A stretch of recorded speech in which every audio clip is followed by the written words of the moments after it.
सार्वजनिक बांधकाम उपविभाग यावल यांच्या अखत्यारीत असलेला रस्ता डोंगर कोठोना फाटा ते डोंगर कोठोरा गाव या रोडवर अवैधरित्या झाडांची केली जात असून यात तोड करण्यासाठी कुठलीही परवानगी नाही किंवा सार्वजनिक बांधकाम विभागाची सुद्धा घेतलेली नाही।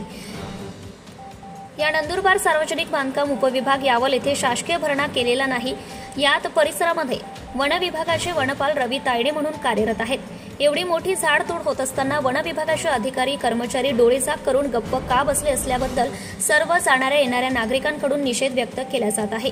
हिरव्या झाडांची अवैध कत्तल होत असताना सार्वजनिक बांधकाम उपविभाग यावल वन विभाग यावल पूर्व वन विभागाचे कर्मचारी या रस्त्याने नेहमी वापरत असताना त्यांना ही अवैध झाडांची कत्तल दिसून येत नाही का?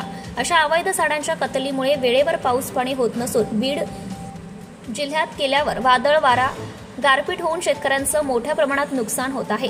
याला सर्व वन विभाग कारणीभूत आहे। यावर कुठलीही कारवाई वन विभाग का करत नाही याकडे जनतेचं लक्ष लागून आहे।